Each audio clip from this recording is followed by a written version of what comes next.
We're live. Good evening, everyone in United States, and good morning to folks from India who have joined us.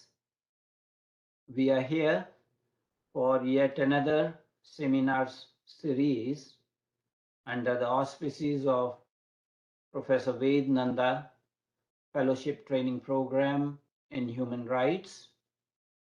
We are International Commission for Human Rights and Religious Freedom. This is our weekly fellowship training seminar. I am sharing my screen with you. Hope you are able to see it. And this is our logo of the ICHRRF. So formally, on behalf of the Board of Directors and the executive team of the ICHRRF, I welcome our audience to yet another seminar in the ICHRRF Professor Ved P. Nanda Fellowship Training Program. Our distinguished faculty for this fellowship program is led by Professor Ved P. Nanda, Professor Yashwant Pathak, Professor Nalini Rao, Professor Lavanya Vemsani, myself, our Executive Director, Mr. Carl Clements, Mr. Hardam Tripathi, Dr. Yashodhan Agolgaonkar, and of course, Professor Nidhi Shendurnikar, who is the faculty preceptor today, and Dr. Richard Benkin. We have two fellows at this point in time, Mr. Ripudaman Pachauri, who joined us in January of 2022, and Anushree Ghisad, who joined us in July 2022. Our fellowship training program has a standard format. For the first 25 minutes, the fellow makes a presentation based on his or her research. This is usually followed by 10 minutes commentary by our chief mentor, Professor Ved Nanda. Then there's a 25 minutes discussion by the faculty preceptor. And then last 30 minutes, we go on question and answers. The topic of today's fellowship training seminar is Western and Geopolitical Biases in the Human Rights Movement. Today is Friday, August 5th, 2022, and it is Saturday, August 6th in India. So the fellow for today's seminar is Mr. Ripudaman Pachauri, and our faculty preceptor is Professor Nidhi Shendurnikar. Before we start the seminar, there are a few announcements. This month, we will release the special hearing report on Kashmiri Hindu genocide. Applications are pending for January 2023 session of the fellowship training program. And we invite volunteer faculty members for this fellowship training program. If anyone knows any faculty member who has academic interest in human rights, we will be welcoming them as volunteer faculty. A few housekeeping rules. Kindly keep yourself muted to avoid noise interference. Please change your cell phone setting to vibration mode. When our fellow or the faculty preceptor is speaking, please do not interrupt them. Only those members of the audience who identify themselves will be allowed to ask questions. We don't encourage anonymous people asking questions. All the questions are to be sent through the chat function. Questions should be very precise and specific, to the point. Questions should not be a lecture in the form of a monologue. And as usual, we will be recording this event and it will be available later on our YouTube channel as well as in our website under the fellowship training program. So without further ado, I invite Mr. Ripudaman Pachauri, who is the fellow who would be presenting the seminar today. Ripudaman, the floor is yours. Please go. Thank you, Adityanji. Thank you for giving me this opportunity. to speak on this topic. I would start my presentation by saying that um, both the human rights itself is used as a tool of war on the other economies by the Western world as part of their geopolitical strategy.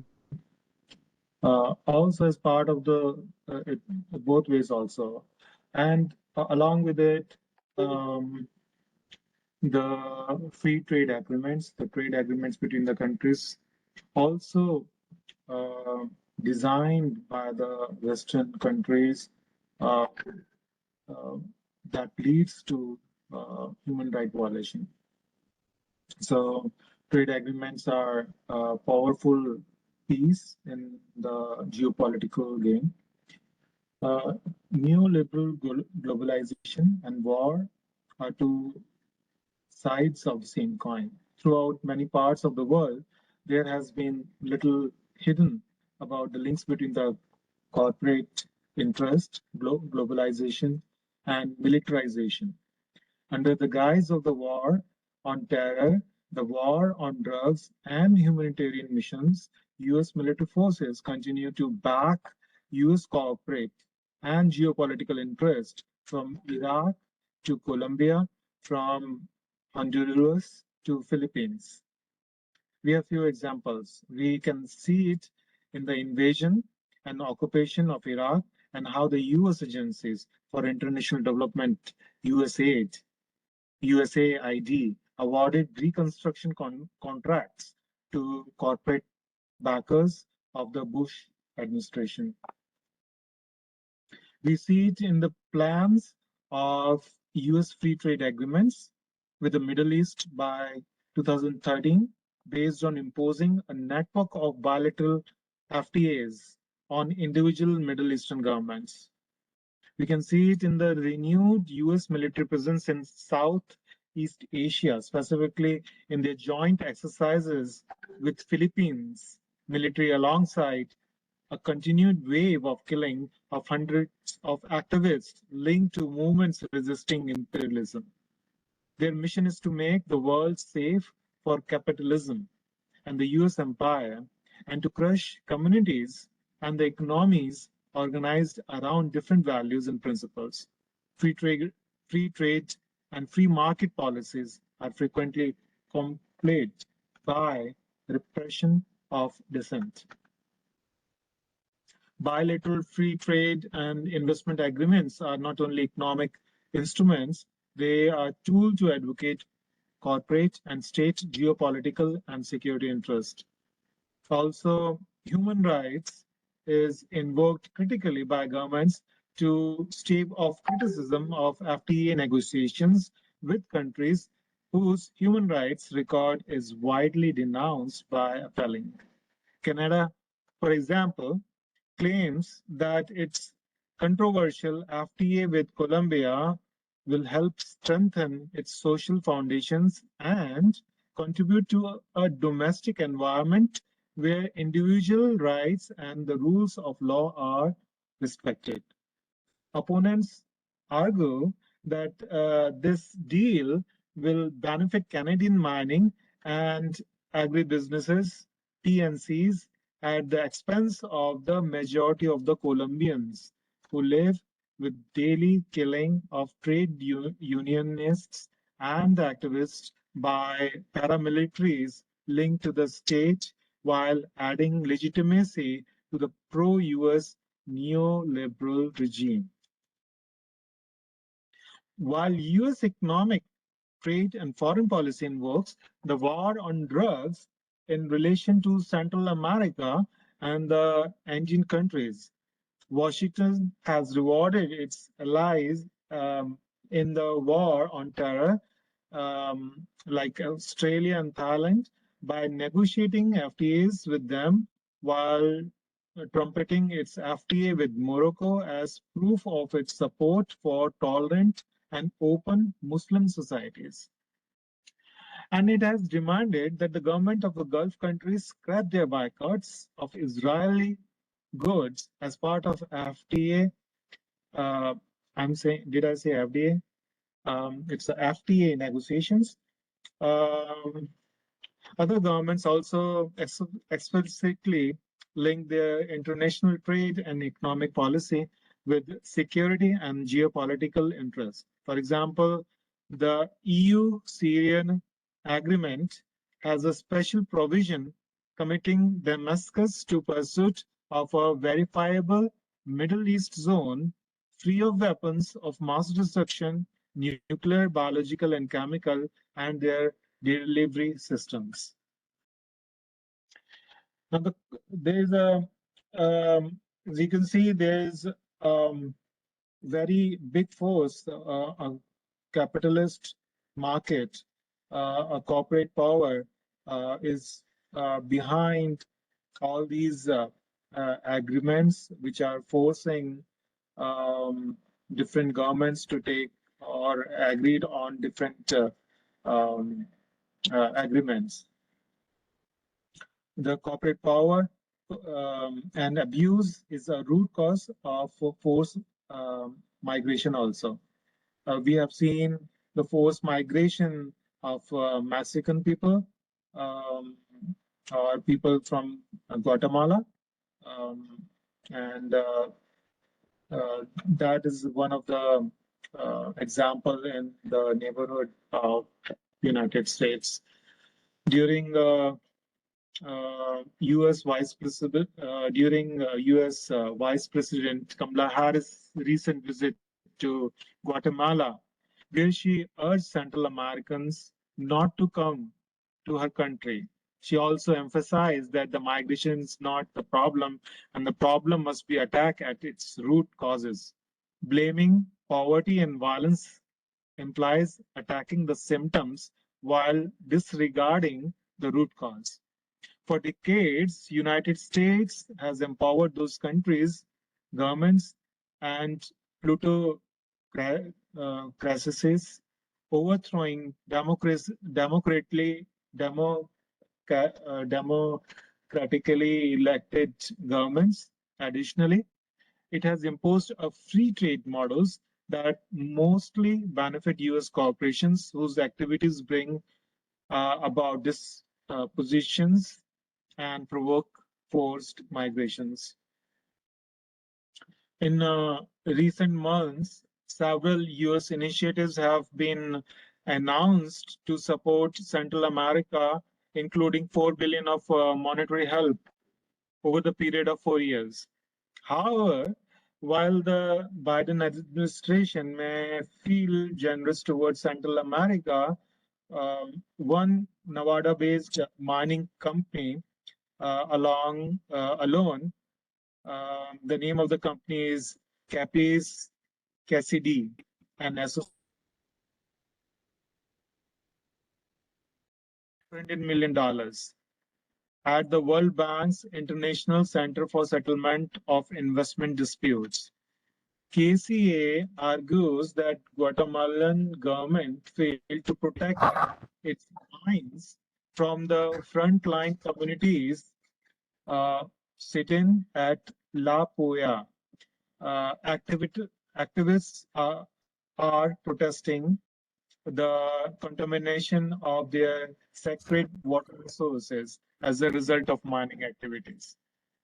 You know, similar thing happened in Pakistan also. There were two companies, the copper mining companies from one from US and one from Canada. They sued Pakistani government for $6 billion. That time, Pakistan was totally bankrupt. US government helped Pakistan to get loan from the World Bank to promote the economy. So once they received that money, World Bank passed this decision to, in the favor of the mining companies, and that Pakistan had to pay them $6 billion. So out of that $8 billion US bank aid, Pakistan ended up paying 6 billions to these mining companies, um, and the rest 2 billions were paid as a bribe or fee to the officials, both local and the international, uh, at the international level. These are some of the examples. But governments are not the sole victims of supranational lawsuits. The Business and Human Rights Resource Center has documented how environmental and natural resource defenders face powerful vested interests which seek to silence them. Strategic lawsuit against public participation SLAPs. Please notice the acronym. They chose this acronym very strategically to accumulate, people, country and its people and the organizations who stand for their own, for um, their own interests. Okay, so the name of this lawsuit is SLAP, Strategic Lawsuits Against Public Participation, uh, are a tactic used by companies to stop those who oppose their business activities. SLAPs can take the form of criminal or civil lawsuits brought to intimidate, deter, bankrupt, and silence critics.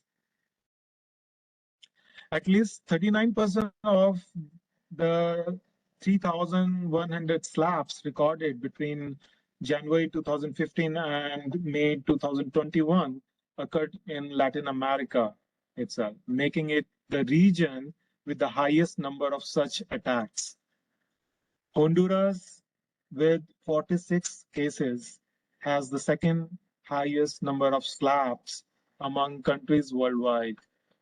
A key case in that country involves 4 Garifuna women leaders of the Black Fraternal Organization of Honduras. These women were accused of libel and slander by a hotel company and have been facing criminal charges since 2017 for defending Garifuna ancestral land from transnational companies, tourism projects. Another example of Honduras is that of the 8 community leaders from Gopinol arbitrarily imprisoned for almost 2 years now for defending their water resources against the Los Pineres mining project associated with US capital. In February 2021, the UN Working Group on Arbitrary Detention urges the Honduran government to immediately release the defenders from the prison. This is how the geopolitics is played by different countries for their interest, and that leads to the kind of human right violation of indigenous people.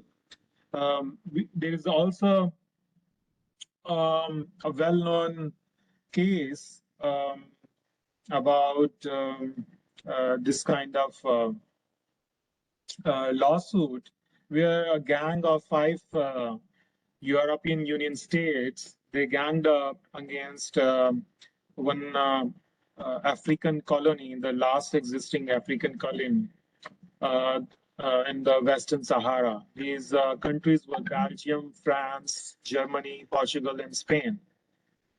The case has shed light on the contradictions of EU policy on occupied territories in general, and Western Sahara in particular.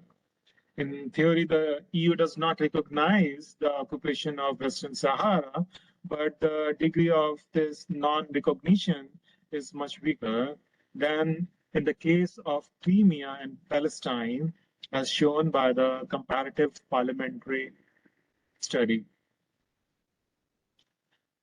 EU formally recognizes that Morocco holds the land illegally, but its position is largely restricted to quite support for a UN solution to the problem, which is largely being blocked by Morocco and France.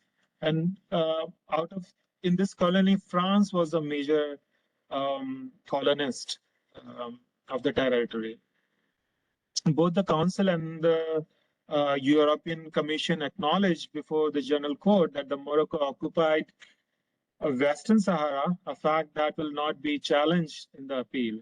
But if EU judges upheld their earlier verdict, it would strain EU relations with one of the closest allies. And look at the Sahara people, life of Sahara people. Most Sahrawi people have fled and occupied territory and live in refugee camps in the Devil's Garden, a desert in southern Algeria, where the temperature recently reached 57 degrees. Morocco built a 2,700-kilometer long sand wall surrounded by millions of landmines to keep them there. The refugees are dependent on foreign aid for food, clothing, and building materials. Those who stayed in occupied Western Sahara reportedly suffered from arbitrary arrests, torture, and infringements of the right of speech, association, and assembly, the UN recently said in a special report. US excludes products from Western Sahara from its trade agreement with Morocco. I'll take a few more minutes. There are so many cases, whether you talk about US acting in third world countries in Latin America, Central America, or China doing geopolitics in Africa, Latin America, Southeast Asia, or EU is doing the same thing in the African countries and other part of the world. So there are plenty of cases to talk about. I will just take few more minutes and mention about a similar case where a container port politics was played as part of the geopolitics, and one of the Sri Lankan port was captured by China. And it is very hot topic nowadays. Sri Lanka is totally bankrupt, and there is a lot of civil protest, and because of that, because of the situation, there's human their needs, basic human needs, which are getting compromised there because of this whole political situation. And it is rather unusual for the trade union leaders to speak geopolitics, but geopolitics should not be a determinant factor for us to lease to our own East Container Terminal to India. One of the worker association from Sri Lanka, Sanjay Kumar, said this thing. He was president of the Progressive Workers Association of Commercial Industrial Services in one of the interviews, along with the trade union secretary. His name was Sharma, Sumanta, I guess. Further praising shadow behind their strength, Prime Minister Mahinda Rajapaksa. The geostrategic significance of Sri Lanka is determined by its port. How much more material do you have? I'm almost done. Because we have not talked much about human rights movement. You are talking about geopolitics, but you are very far away from the topic of the seminar. Okay, then I'll skip that, the Sri Lankan geopolitics and We are not here to discuss geopolitics. We were here to discuss the Western and geopolitical biases in the human rights movement. And your presentation does not cover actually how these biases affect the human rights movement. well, first of all, the Western, the trade organizations, the World Trade Organizations, uh, formed mainly by the Western countries. They are partners mostly out of I guess 181 countries. Mostly the people, the countries who wrote these agreements are from 57 of them are from the Western world. So they are as part of their geopolitical strategy, they are imposing these kind of agreements that lead to not only the land rights of the indigenous people, the basic human rights are getting compromised in different scenarios. So talking about these are important. Um, Another aspect of it is like the human rights itself, the Charter of Human Rights itself is kind of a politics, is a tool that is being played by the Western world to impose the economic sanctions to fight the economic war. So, like for example, we have a Chinese Muslim genocide example, or the atrocities on Muslims in in India under the current regime. These topics came up only when this Western world wants to in basically negotiate their negotiate on the terms of economy. Otherwise, these are the back burners. I guess, yeah, I can. I think we can stop there. You have done, you put forth your point of view, but you are way away from the subject. Usually after the fellow's presentation, Professor Nanda gives a 10 minutes commentary. Professor Nanda is not here, so maybe I'll make a few comments. I think you have focused too much on the, geopolitics affecting the conditions of the indigenous populations, using trade as a, tool, geopolitical tool. But again, you did not capture the spirit of the topic. The spirit of the topic is that the human rights movements has been captured by Western and geopolitical interests. And that is why we are having a lopsided viewpoint of human rights movement to the extreme. Some of the examples you took, they may have been appropriate, but others were totally far away from the topic. So I'm sorry to say I had to make that this intervention. When we discussed the human rights movements, we focused on, the origin of the modern human rights movement or 20th century human rights movement following the Second World War and the consequences thereafter. In the history seminar, we did review that concept of human rights and human dignities, human duties and human responsibilities had been there in other civilizations for a long period of time. But the phenomenon of human rights movement we are seeing post Second World War has become somewhat corrupted by Western imperial and geopolitical interests. And that is where we wanted to focus on. In one of the seminars, Ripudaman, you did talk about, the role of Allied forces in occupied and conquered Germany after Second World War.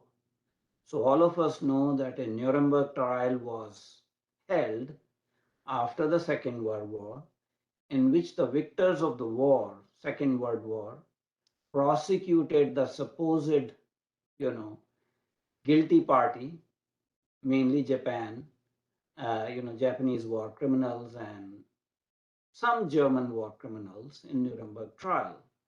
And this was, a new concept in the case law, international case law, that international community could prosecute war criminals in an international tribunal. Now, you yourself said that Allied forces raped 1 million German women. What about human rights of those German women?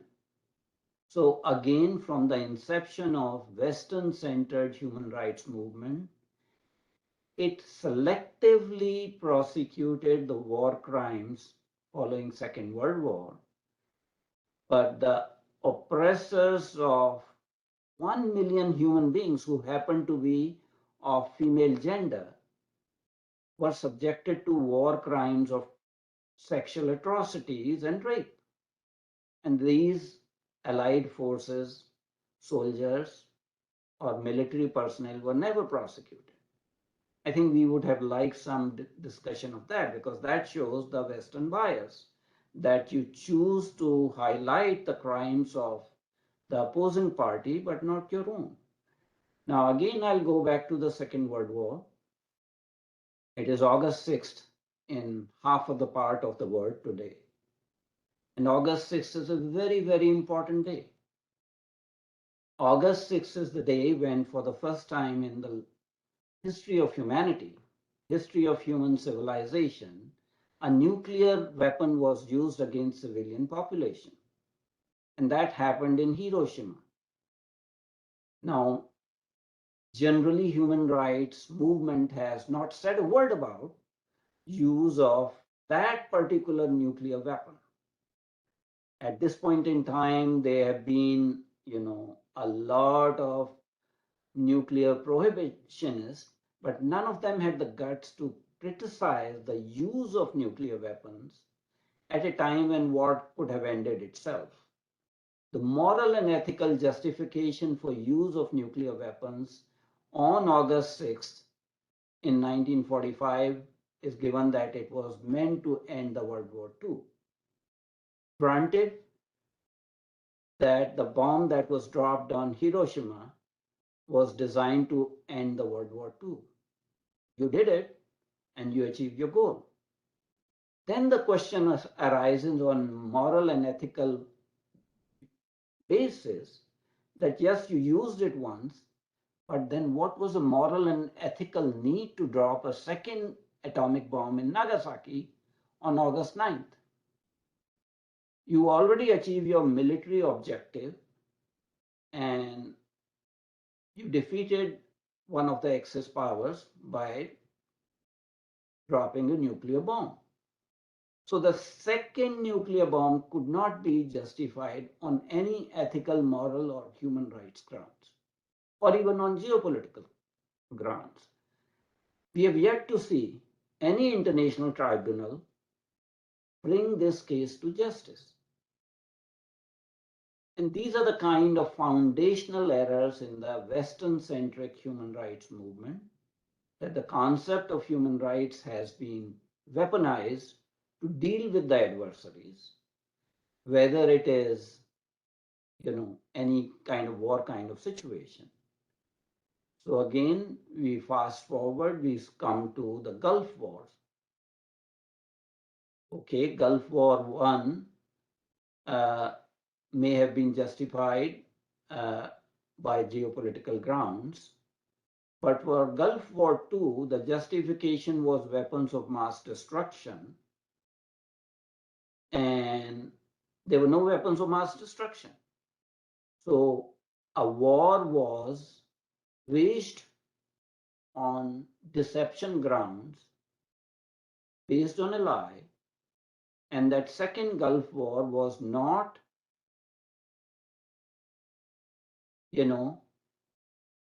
kind of sort of sanctioned by the United Nations Security Council. It was a unilateral war by a coalition of the willing. Yes, there may have been countries that joined in war, but there was no moral justification for that particular war. Again, we do not see Western-based human rights organizations like Amnesty International, Human Rights Watch, and host of these organizations having any stand on death of Iraqi children as a result of sanctions, economic sanctions. More than 500,000 Iraqi children died because there were no medicines, no equipment for ICUs. The sanctions had crippled the Iraqi economy as well Iraqi medical system at that point in time. So again, we are seeing a war which led to human rights crises. But again, from the West, there was no sort of, bringing to justice. And the third war I bring to kind of attention is the war that is usually called the Madeleines War. This was a war in Balkans when the remnants of the Federal Republic of Yugoslavia, mainly Serbia, was bombed for 68 days. The civilian infrastructure was bombed under presidency of Bill Clinton, and Secretary of State was Madeleine Albright. And there was no justification for bombing of civilian infrastructure there. You had your geopolitical objectives, but to bomb the electricity, production units, or bridges or hospitals and things like that, that was really not justified. And yet we have not seen an International Court of Justice or International Criminal Court bring former US President George W. Bush to justice. So these are again, one-sided prosecution of certain people, those people who committed human rights crimes in Rwanda. Yes, there was a tribunal for that.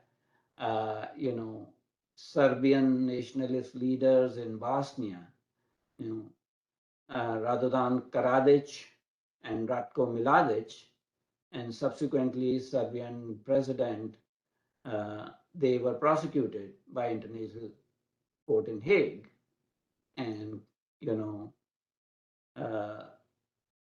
but nobody brought to justice either Madeleine Albright or Bill Clinton, who were responsible for bombing. Fast forward now, in today's environment, there's a hot war going on, and accusation of human rights have been made against Russia.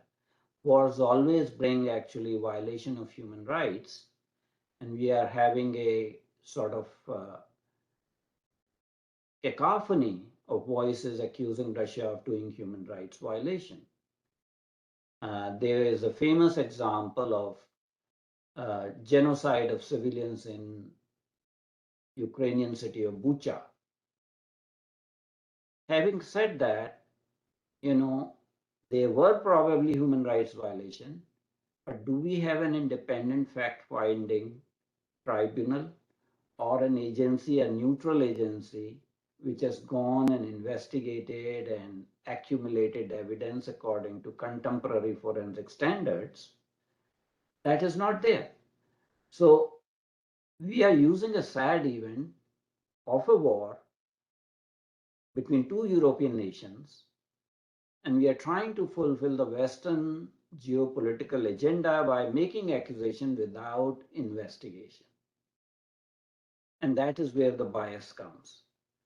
So we have to see the whole concept of human rights movement, whether the non-profit organizations or non-governmental organizations, are they having any bias? Are they selectively harping on human rights violations in a one-sided manner? You did mention something about China, mistreating the Uyghurs and things like that, which is fine. So it is an example of, an emerging superpower, getting away with without any consequences for human rights violation. And unfortunately, that happens in the world that might is right, whoever is the power dictates the rules and decides who is guilty and who is not guilty. As activists who are concerned about human rights, we have to do a critical self-appraisal of human rights movement and separate chaff from green and make sure that concept of human rights is not misutilized, is not weaponized selectively and targeted against one country or one community and not against the other. And that was the basic topic of this particular seminar. And unfortunately, you deviated quite far from that thing and focus more on the corporate greed and geopolitics and things like that. Decidedly, there is impact on the human rights of civil society if the corporate entities with massive power bend the rules, but that is just one aspect of it. So there was a lack of balance in the presentation. That's all I would say. I will invite the faculty preceptor for today, Professor Nidhi Shendurnikar, to give her comments.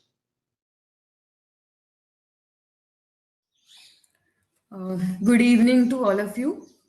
Thank you so much to Carl, to Aditya sir, for inviting me for this fellowship training seminar series.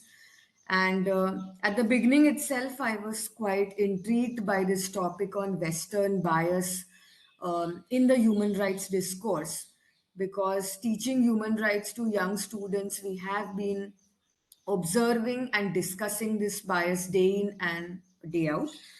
Thanks to Ripudaman also for his presentation. We were connected to each other and there was some exchange and sharing of material that I could do.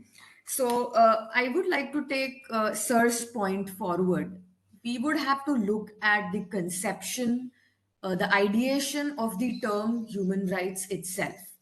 When we think of human rights, we think of the modern human rights history, and most of us, I think, fail to examine that even though the term human rights is a modern invention, but the idea of human rights is not something that is a monopoly of Western civilization. I think the bias stems from that point itself. Uh, for example, when we look at Eastern civilizations, especially Indian civilization, when we look at our scriptures, when we look at our oral narratives, when we look at the stories that our civilization contains, we we can interestingly draw upon a lot of human rights narratives within our own context, which unfortunately is not acknowledged by the predominant modern Western discourse on human rights. So I think a discussion on the bias, a discussion on the lopsidedness should begin from that moment itself. So human rights are seen as a gift of the West to other civilizations. And this is also the basis of the colonial movement. This is also the basis of the imperial movement. Why did uh, why did the colonizers colonize? Because they had the white man's burden. They believed that the other part of the world is not civilized. These are people who are uncouth. These are people who need to be civilized, need to be trained as to how to live life. They are barbaric. Their faith and their religion is backward, and that is why the entire colonial and imperial effort was carried out in the garb of civilization. And this is where the bias in human rights actually begins, because the West fails to acknowledge that there is a very deep understanding of human rights in other civilizations as well. And it is also important for us to note that the entire idea of what human rights is begins from the question of who is a human being after all. And there is a vast difference between the Western thought and the Eastern thought or the Indic thought in their conceptualization of who a human being is. If you look at Indic thought and Indic civilization, our understanding of human beings goes down to 5 levels. We are looking at the metaphysical, spiritual, intellectual, knowledge level, whereas Western thought stops at the physical, material level. So, when you have two different civilizations whose understanding of who a human being is vastly different, then their conception of human rights is also naturally going to be different. So, if you look at human rights discourse, the first bias stems at the philosophical and epistemological level because the West teaches us that we did not have an idea of human rights. We did not have any understanding of human rights, and it was gifted to us by them. I think this is the bias that we need to acknowledge and examine at the very initial level.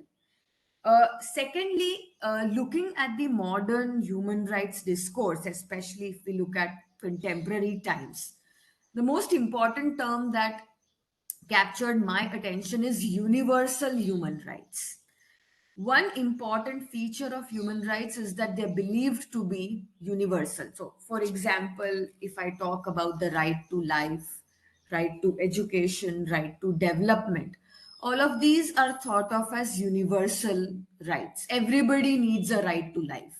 Everybody needs a right to education. Everybody needs right to equality.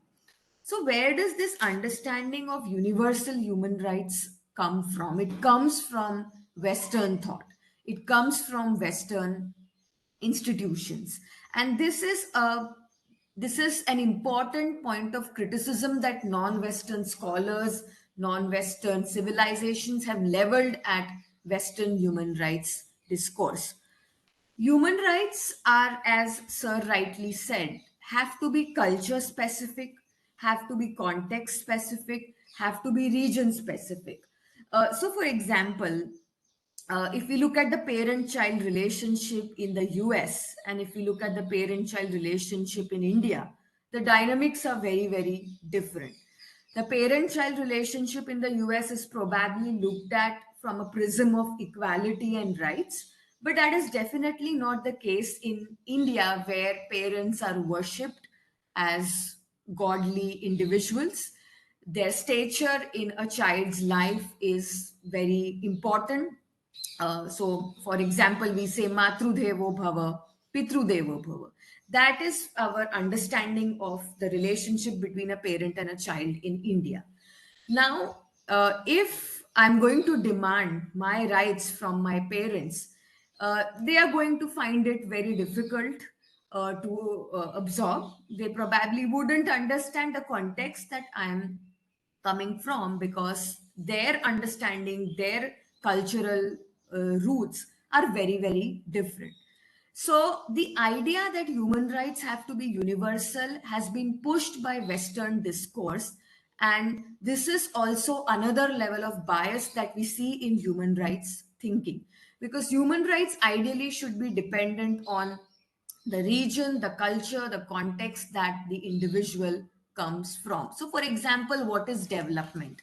Is development only about industrialization, building up factories, building up urban spaces, providing the latest technology and facilities to individuals? Probably Eastern cultures have a very different, rounded, and a more comprehensive view of development, which is very different from the West. And if one view of development is pushed down the throats of the world, the consequence on human rights, the consequence on values will be very, very different. So, the entire movement of universalizing human rights, especially the modern human rights discourse post the Universal Declaration of Human Rights, which is kind of seen as the document that guides human rights implementation the world over. According to me, that itself is extremely problematic. So the idea that we can have universal values, we are human beings and therefore we should be united, uh, that is also a reason for bias in the Western human rights discourse, because rather than unity and universality, the human rights discourse needs cultural acceptance, it needs plurality, and it also needs to acknowledge that not everybody can be on the same page as far as human rights are concerned. So I think Sir brought out that very well. We need to look at history, we need to look at context and culture when human rights are being discussed. And that unfortunately is not happening as far as the Western powers are concerned. Uh, I think one prominent example here is the US Commission on International Religious Freedom, USCIRF, whose report every year generates a lot of discussion in India. And we also need to look at how the Western bias in human rights impacts countries like India. For example, in his presentation, Ripudaman did mention that the West has this perception that there is an ongoing genocide of Muslims in India at the moment. But that examination and evaluation is based on a faulty premise, because the tools and the equipments that are being used to evaluate human rights are biased in nature and they are Western in nature. So every year when the US Commission on International Religious Freedom releases their report on India, there's a lot of discussion about what are the tools being used to generate data. How has this report looked at India? And why is India of special concern to the US as far as religious freedom is concerned? Because India is not probably the only country where there are communal conflicts happening. There are zones across the world where there are religious and communal tensions taking place. So, the role of power, ideology, and knowledge is also extremely crucial for us to understand. So, who controls these institutions which are setting up the human rights narrative? Who is churning out these reports? Who is generating this data? And who is setting the narrative around human rights using their power, using their ideological underpinnings, and also using the knowledge centers that they have? So, a lot of Western universities, Ivy League institutions in the Western part of the world will keep on generating a lot of data, information, reports on human rights about other countries of the world.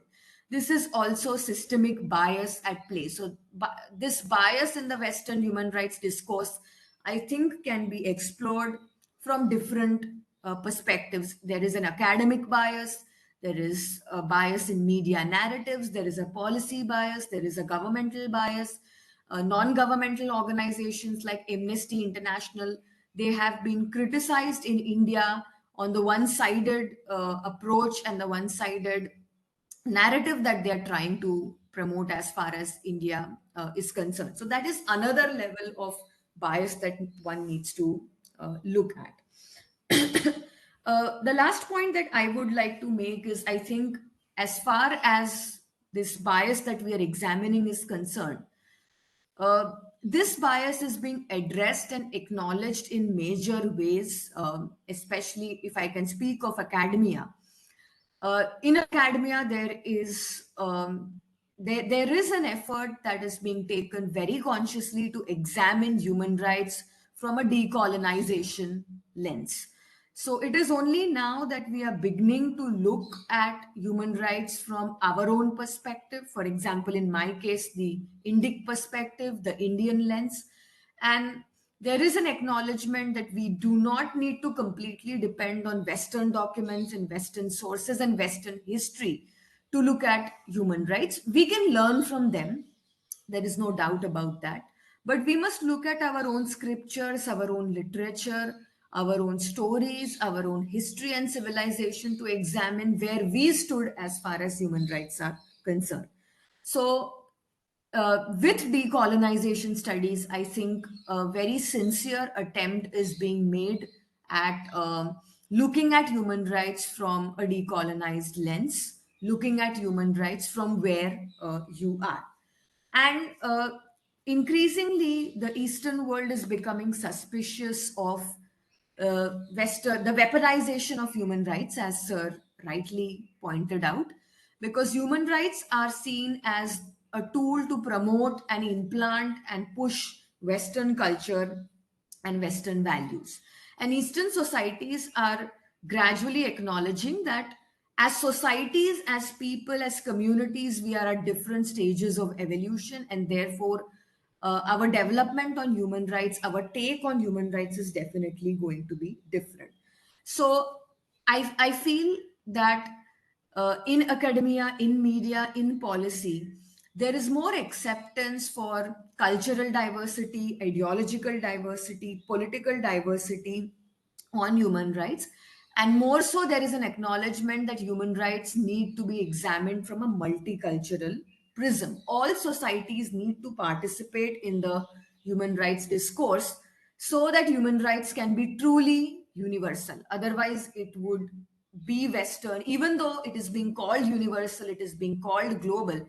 But most of the commentary and action on human rights is initiated, um, it is probably encouraged, and it is probably being done from a predominant Western point of view. So, dissociating from the elitist approach to human rights and looking at a more local approach, a more flexible approach, a more adaptable and contextual approach is very, very important. And because of this bias that we have been discussing in this webinar, because of this bias, there is also a suspicion about human rights action and about human rights activity. Why is the human rights discourse not taken very seriously in so many different parts of the world? It is because it is thought of as a tool for Western countries to probably put their own regimes, their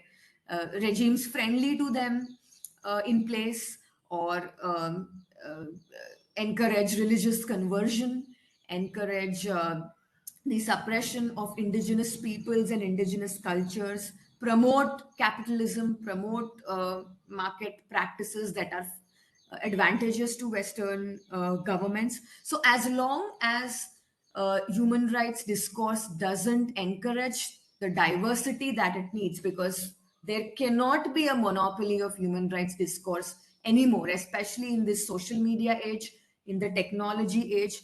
This is being called out, this is being examined very critically, being evaluated very critically. And as a scholar, as an academic here in India, I can see that sense in young people that they are very interested in understanding what is the contribution of Eastern civilization to human rights. It is difficult for them to believe that we have not contributed anything to the human rights discourse. To me, that is a very positive development, because this is where the discourse can change. This is where the discourse can be, the lopsidedness in the discourse can be corrected. So I thought I would address it more from a philosophical, epistemological, ontological point of view, since there were so many examples, relevant and rightful examples that were cited both in Ripudaman's presentation as well as Sir's comment post the presentation. So thank you so much. Thank you very much indeed, Professor Nidhi, for bringing the topic back to its perspective. We have now ample of time for question and answer and discussion. So anyone has any questions? There's no comment in the chat function. We are a small group. Maybe I'll invite people one by one to give comments and questions. So I'll first invite actually Professor Pathak. Professor Pathak, do you want to say a few words or give your comments? Let me unmute it. Okay. I don't want to say anything, it was a good explanation Dr. Nidhi had given. So I think we have covered most of the stuff. But thank you very much. Paul, do you have any questions or comments or observations to make? Sure, Dr. Arvind. So thank you very much. That was very enlightening from Dr. Shendurnikar as well as from Ripudaman. I would just to add to that, one very common argument made by pro-Western human rights advocates is that, well, a lot of the atrocities committed by the West are directed outside of the West when they make war or put pressure, geopolitical in other countries. But in terms of democide, in terms of harassing their own citizens who come under the purview of their own laws, that they are a much better society. But one finds that even that is not really true. If you take a historical perspective, not just African Americans or Native Americans, Native Americans were not even considered citizens, of course. But even if you look at, say, in the middle of last century, the way Japanese were treated, not just in the US, not Japanese, but Japanese Americans and Japanese Canadians were treated. In fact, Japanese Canadians were assigned special IDs from 6 to 8 months before even Pearl Harbor happened. They were assigned special IDs. And then once Japan entered the war, Japanese Canadians were all interned in the freezing Rockies. Japanese Canadians had helped build the whole railroad, and they were a very prosperous business community in every section of the industry. They were in shipbuilding and everything. All of their business industry was completely confiscated by the Canadian government, and it was later on given, not sold, but given to white Canadians. In fact, there weren't enough white Canadians in Canada to take over those businesses because they required certain expertise. Therefore, they had immigrants coming from Europe, white immigrants, to take over businesses of the Japanese. When the Japanese Canadians were released from the internment camps, not only were they compensated, nothing was done. In fact, they were charged rent for their internment in the camps. That's just one small example of what happens. About the rest, I just had a question for a professor. You mentioned this, especially in academia, this conversation now that's happening between different perspectives on human rights. There was one debate between Alexander Dugin from Russia and Bernard-Henri Levi, who was speaking on behalf of America, about the philosophical difference between what makes America and what makes Russia. And it was basically their perspectives on human rights. I wonder if there's any such other, I guess you could say, philosophers or academics from India or East Asia who are also making a philosophical case for a different human rights paradigm, something that maybe we can look up or read some books if you had some suggestions. And also, if there are any other countries apart from Western countries that have a working model of human rights that is different from the West. Thanks, Carl, for that question. So, I think one good book that I can immediately recommend is Professor Arvind Sharma's book on Hindu narratives on human rights. That is the book that we have included in our reading and reference list. And this is a very comprehensive, well researched work on how there is a very clear philosophical and orientational difference between the Western worldview on human rights versus the Indian worldview. This is specifically about India and specifically about Hinduism.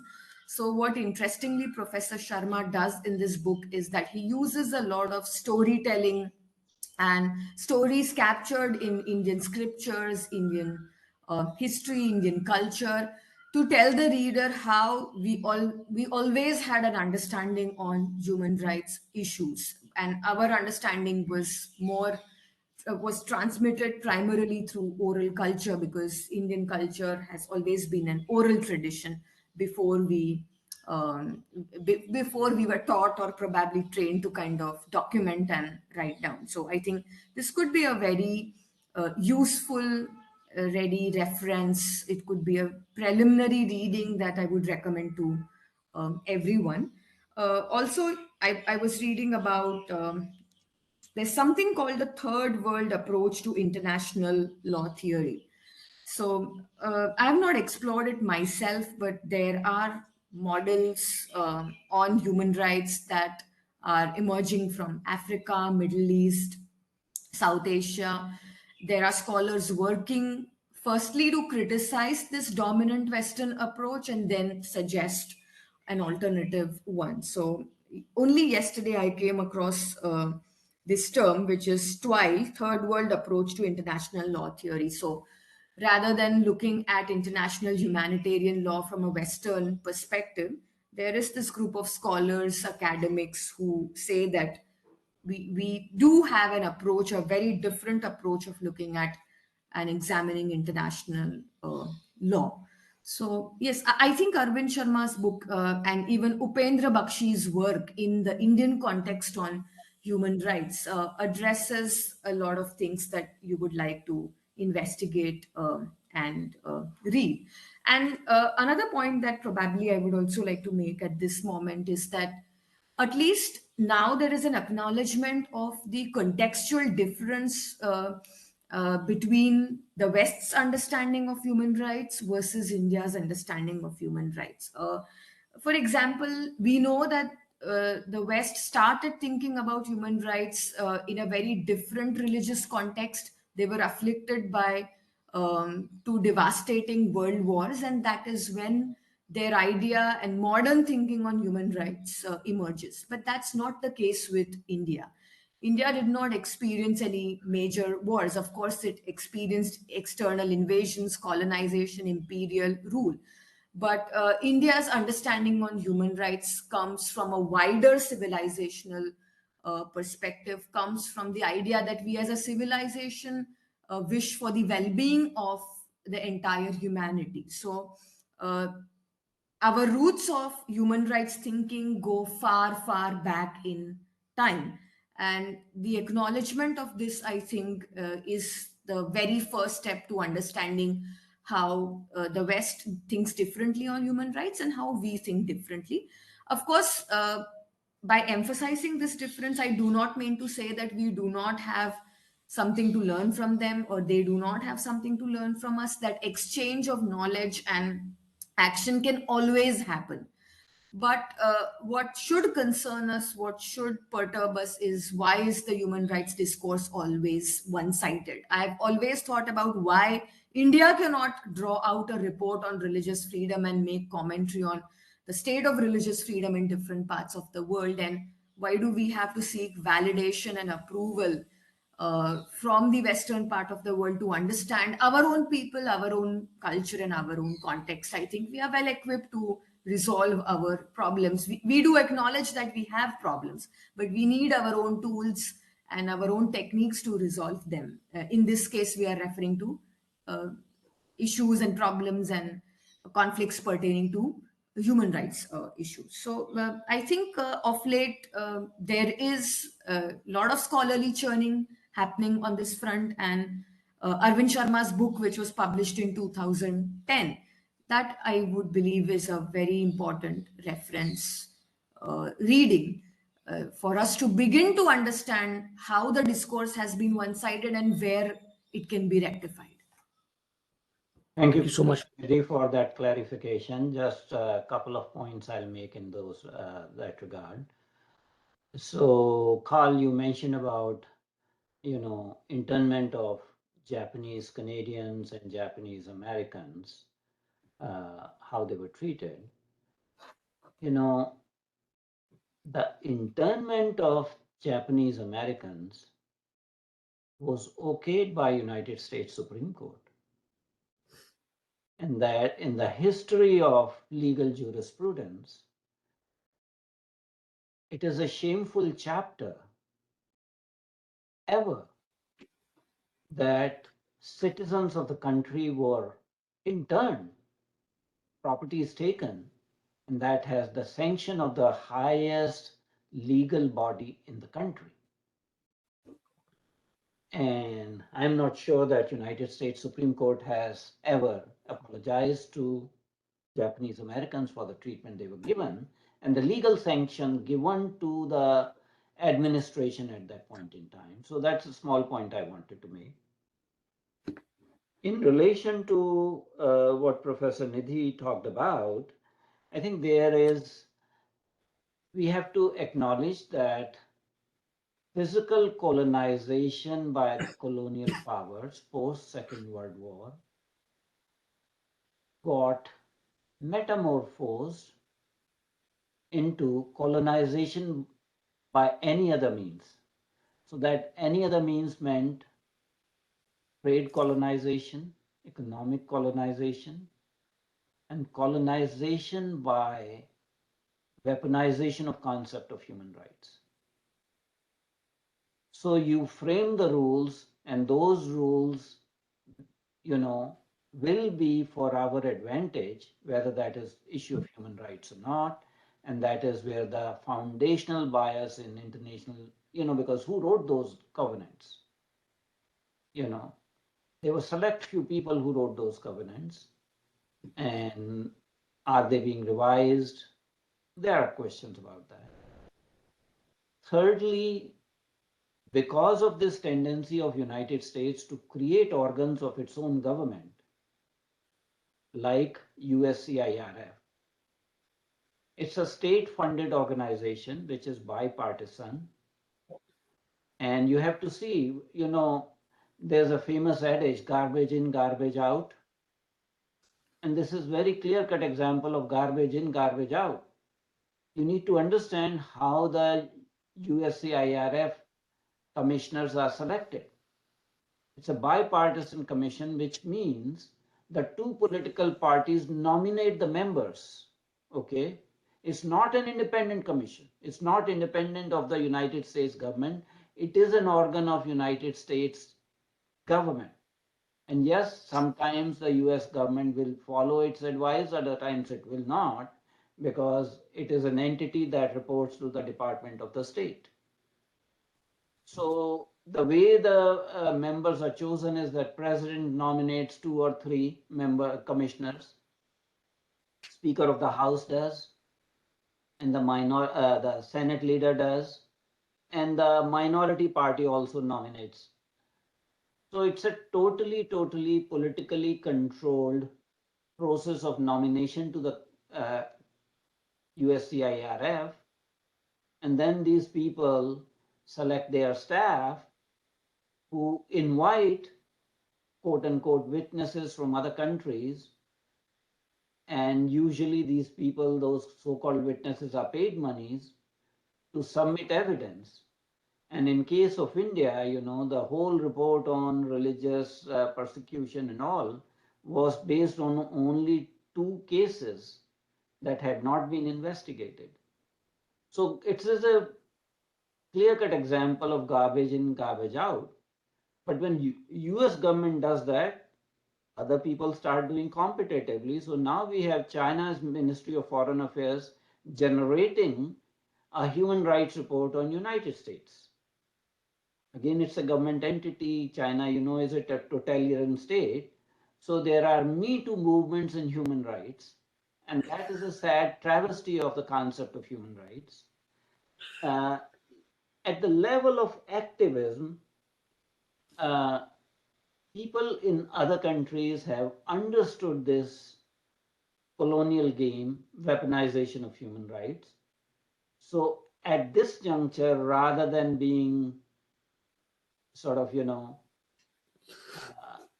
feeling humiliated by the ICHRRF report, I think in Indian context, there is an organization called Center for Democracy, Pluralism and Human Rights in New Delhi, CDPHR.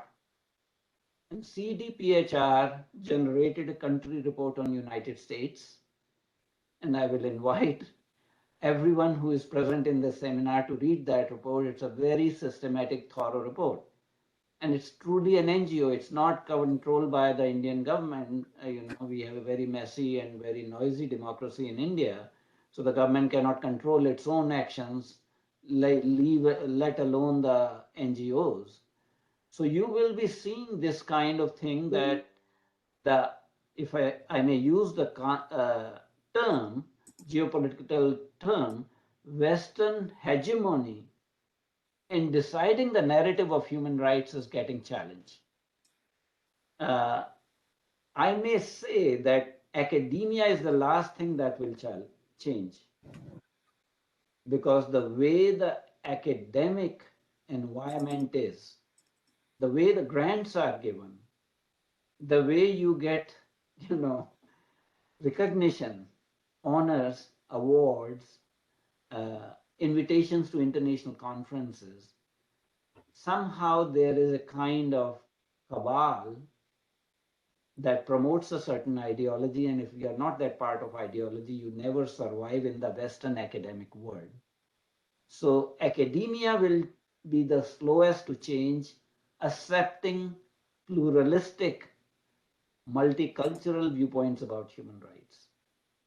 But at least there is some change happening in other countries where people are building, at least in the activist mode, alternative viewpoints about human rights. So we are in the discussion phase. I'm going to invite Anushree, our other fellow, to give her observation, comments, or ask any questions. Anushree. Adityanji. Dhanyavad Ripudamanji for your presentation. Nidhi ji, your inputs were very enlightening, very, very thoroughly enlightening. The first thing that comes to my mind when I see this topic is how national interest of certain Western countries and the evolving geopolitical dynamics decide which issue of human rights to be taken and which issue to be promoted. So the two examples that come to my mind is the first one is that of visit of then US President Barack Obama. It was way back in 2010 to India. That is when USA was trying to reboot its ties with Myanmar. And that is when the US president actually lectured India on its own soil as to how an aspiring major regional power and a country which wants to be on the list of permanent countries on the United Nations Security Council must take up issues of human rights violation in its neighborhood, and how it tantamounts to violation of moral or ethical responsibility of that country. Now, paradoxically, it was just a few years after invasion of Iraq, and still there were no weapons of mass destruction found in Iraq. So that was very paradoxical in a way, just because you wish to reboot your ties with a certain country, and human rights violation of various groups in Myanmar had been happening much before that. The civil society was gagged much before that. But just because it suits national interest of USA to bring up that issue and then to come up with reports after reports through conduits like, if I may say so, conduits like Amnesty International and Human Rights Watch, just to create an ecosystem so that this point can be further underscored, in a way seems death of the spirit of human rights.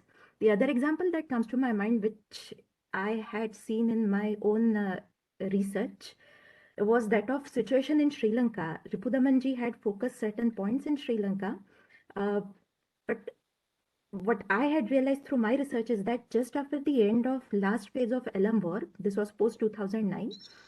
Now, regardless, this is not to, in a way, absolve either the Sri Lankan army or the terrorist organization LTT as to who had done worse human rights violation. This is not to absolve any particular party, but just after the end of last phase of Madeleines War, then Sri Lankan government had actually constituted the Lessons Learned and Reconciliation Commission, which was an independent government entity, and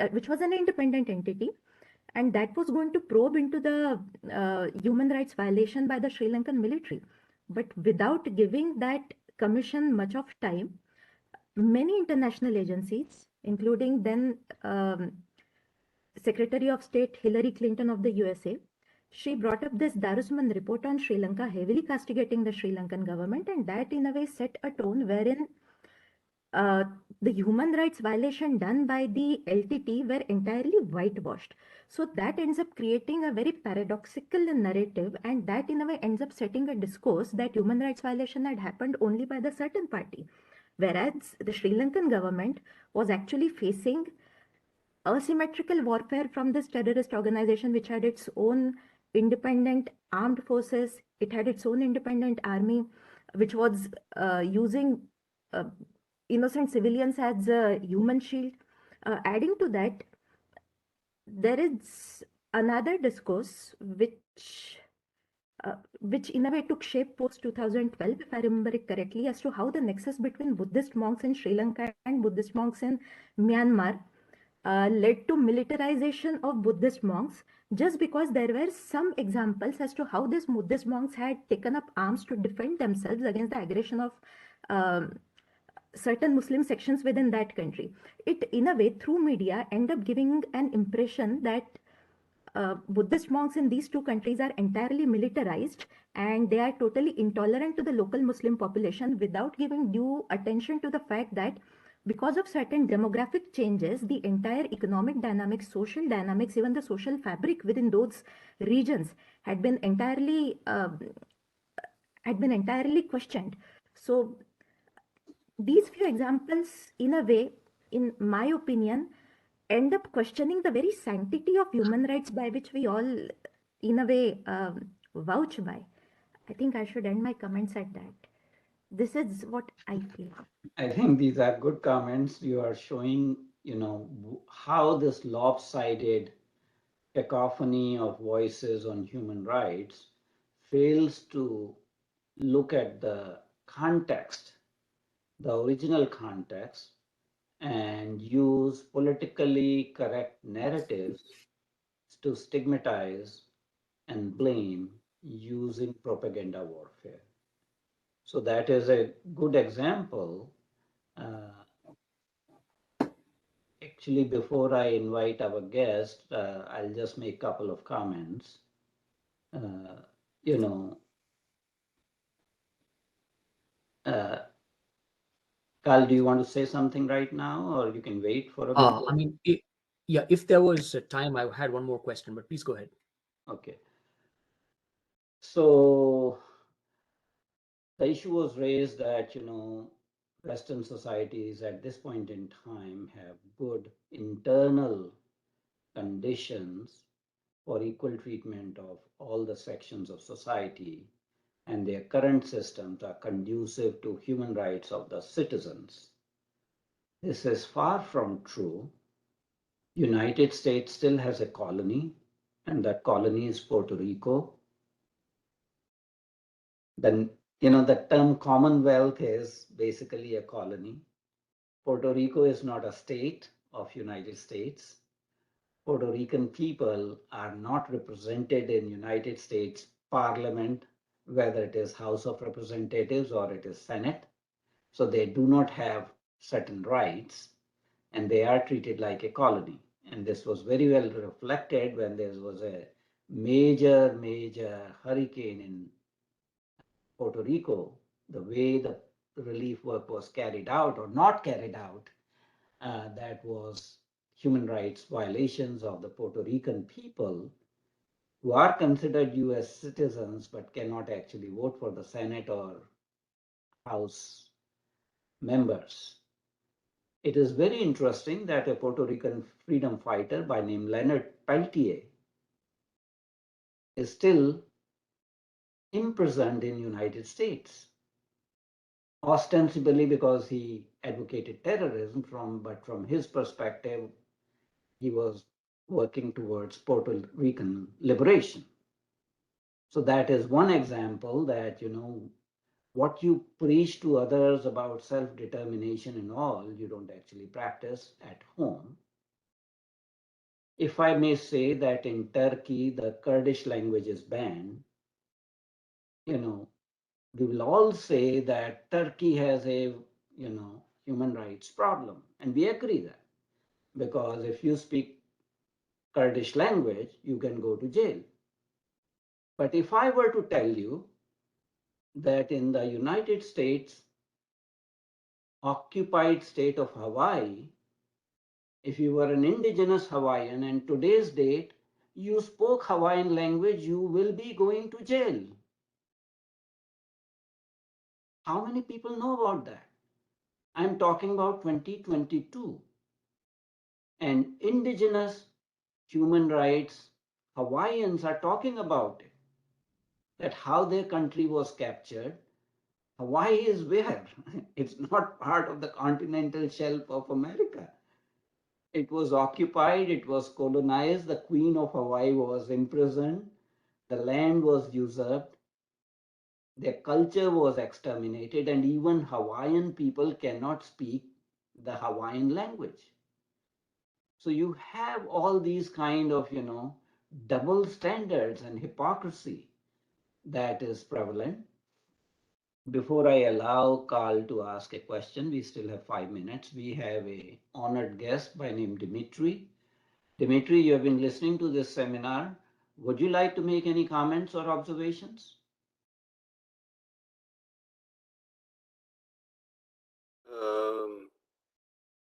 Hi.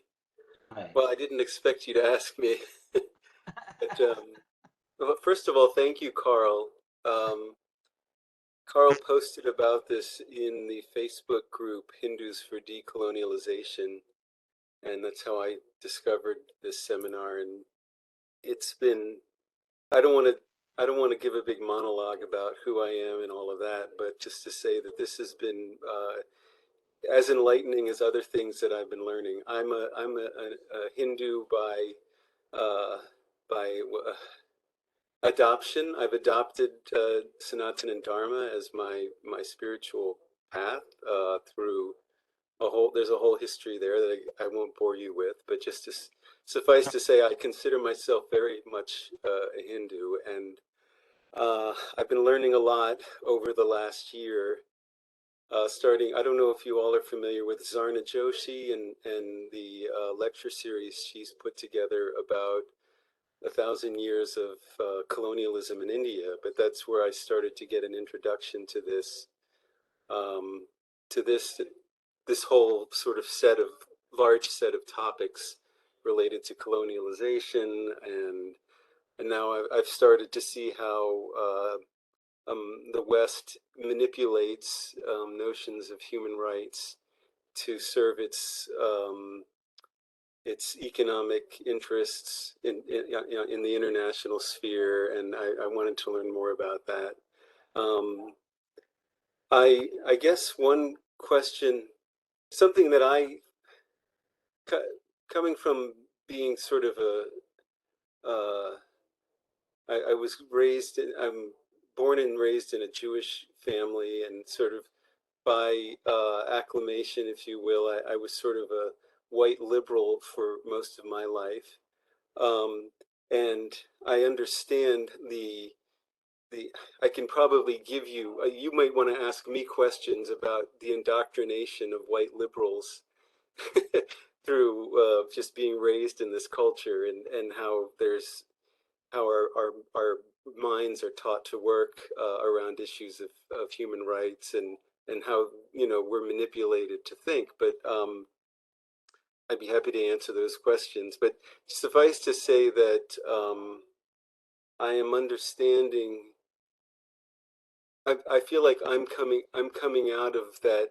It's like in the Matrix, where Neo comes out of that pod and realizes, what he thought he knew he didn't know, or wasn't true. My my concern, and I want to know if I should even care anymore at this point, but does it matter? White liberals are easily manipulated by the US government to justify war and atrocity internationally. But the US government also finds ways of doing things that it wants to do, even without our consent, through secret wars and toppling governments and such. Is it worth trying to change more white liberal minds on these issues, or does it not even matter? Because I see that, someone was talking about how China and an NGO in India are now doing their own reports on human rights, and finding all, airing all the dirty laundry about the United States atrocities and hypocrisy. Is it does it matter the sort of the internal dialogue that's going on in this country and what people's opinions are, and would it make any difference if minds were actually changed? I think it will definitely be a good baby step, trying to actually have truly pluralistic viewpoints rather than, a kind of monotheism in, in the sphere of domestic politics or, human rights narrative in United States. I think the civil society in United States needs to do a lot of self-introspection at this point in time, rather than follow the government mantra. And what is happening that the US society lacks that capacity for self-introspection in true sense. You can mouth certain hackneyed phrases about human rights, about others versus us, we are superior. But, at this point in time, there's a lot of discrimination, the discrimination against the Wiccans, the discrimination against pagans in the United States. There's a lot of religious discrimination also going on. So yes, every small effort would be welcome to change the narrative and become truly universal by, being able to critically self-introspect and then embark on a process of change domestically before pointing fingers at others' human rights situation. So that is what is my hope, that US civil society will grab the opportunity and try to do some course correction for itself and for the nation, which is going in a very wayward direction. So it's a very relevant question, and any small effort will lead to cataclysmic change in due course of time. Carl, your last question, please. I just wanted to I wanted to ask that within the Western world itself, is postmodernism and its idea of cultural relativism, is that a step towards what we have been talking about? Is that a step towards looking at human rights from a different perspective? I wanted to just understand that. I don't know if we have the time, but I just wanted to throw that out there. Well, we are definitely beyond time. I will invite Professor Nidhi to answer your question, if she would like to do that. So I think I myself would have to explore that, Carl, because again, in the academic discourse in India, postmodernism is also looked at as a tool of Western hegemony, Western academic hegemony.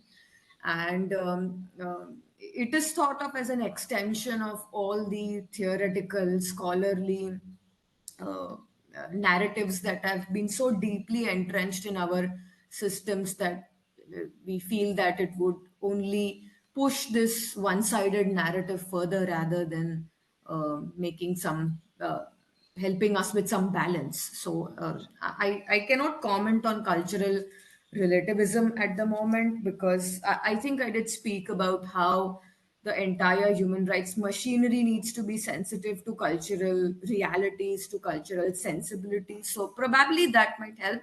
But as far as postmodernism is concerned, at least in the Indian context, postmodernism is only helping consolidate or push the already deeply entrenched Western narratives in Indian academia, Indian media. I can speak strictly from an Indian context. It is not helping us discover any new narratives or correct the balance, as you have mentioned. To correct the balance, I think we have to go back to our own. Unless we go back to our own, unless we find out who we are and what our understanding of human rights is, this lopsidedness cannot be rectified. And last point that I would like to add is, why does this continue? At least in India, why does the Western discourse on human rights still continue to dominate? It does so because there is a group of elite Indians in all spheres of Indian society that continue to validate this Western domination. So we continue to have these colonial remnants in India, of which the process of challenging this hegemony is slower than expected. Thank you, Professor Nidhi. I think, Carl, we may have a separate seminar on that particular topic because it's a wide topic and 2 minutes probably will not do justice. I'm very, very thankful to Ripudaman for discussing the topic. I am thankful to Professor Nidhi Shendurnikar for very eloquent discussion of the topic, and all the participants, including our honored guest Dimitri. You are more than welcome to join our seminars and our groups and our other activities. We will welcome you to go to our website www.ichrrf.org so that you are familiar with our activities and kind of things we do. And with those comments, I will close this seminar and we will meet again next week for our weekly seminar, which I think Anushree will be presenting. Thank you, everyone. Thank you. Thank you. Thank you, Carl. Thank you, sir. Thank you very much. It was a very wonderful session. Thank you. Thank you. Everyone.